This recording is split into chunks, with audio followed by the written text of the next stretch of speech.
दुनिया में तेजी से बढ़ती तवानाई की जरूरतों को पूरा करने के लिए माहिरीन नित नए तवानाई को सस्ता और देरपा वसाइल तलाश कर रहे हैं और इसके साथ साथ ऐसी बैटरियां भी बनाने की कोशिश कर रहे हैं जो कि देरपा और ज्यादा तवानाई को अपने अंदर जखीरा कर सके, ताकि इंसान शमसी और दीगर तवानाई के मुफ्त और माहौल दोस्त ज़राए का इस्तेमाल बढ़ा सके।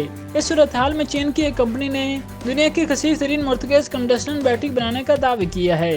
चीनी कंपनी के मुताबिक ये बैटरी न सिर्फ टेस्ला बैटरी से दुगनी कवी है, बल्कि गाड़ियों को छोड़ें ये मुसाफिर बरदार तैयारों को उड़ाने के लिए भी काफ़ी साबित हो सकती है, क्योंकि टेस्ला ने अभी तक गाड़ियों की बैटरियों पर काम किया है और इलेक्ट्रिक गाड़ियों के इस्तेमाल में टेस्ला की बैटरी की वजह से बड़ी तेज़ी से इजाफा हो रहा है और टेस्ला इस पर अपनी इजारादारी कायम रखना चाहती है। तहम मशहूर चीनी कंपनी CATL ने इसकी इजारादारी को मुकम्मल तौर पर चैलेंज कर दिया है और कंपनी के सरबराह ने बाज़ाब्ता ऐलान किया है कि 500 किलोवाट आवर फी किलोग्राम तवानाई वाली छोटी लेकिन कसी बैटरियों की तैयारी शुरू कर दी गई है, जो टेस्ला मॉडल की वाई बैटरी से दुगनी तवानाई रखती है। सबसे बढ़कर ये बैटरी परवाज के लिए महफूज है, जिससे मुसाफिर तैयारे भी उड़ाए जा सकते हैं। ये बैटरी भी लिथियम से ही बनाई गई है, जो 500 किलोग्राम वाट हावर की बुनियाद पर एक नए रिकॉर्ड की हामिल है।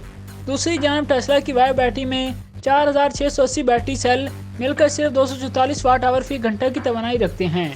अगरचे इसकी तफसीलात नहीं बताई गई हैं, लेकिन कंपनी की CEO ने इतना जरूर बताया है कि कैथोड और एनोड को कदरे बेहतर अंदाज में बदला गया है। तैयारी का नया मरहला मुकम्मल तौर पर तब्दील किया गया है, जबकि मैक्रोन लेवल पर बरकीरों को डिजाइन करके तेजी से बिजली बचाने वाले कंडेंसर मटेरियल इस्तेमाल किया गया है। इससे बिजली भरने, बैटरी को मुस्तहकम और काबिल भरोसा बनाने में बहुत मदद मिली है। कंपनी ने यह भी कहा है कि ये बेहतरीन अंदाज में चार्ज और डिस्चार्ज होती है, लेकिन सबसे बढ़कर इसका हिफाजती मेयार फजाई ऑपरेशन की सतह पर रखा गया है। इस तरह ये बैटरी मुसाफिर बरदार तैयारों में भी नस्ब की जा सकेगी।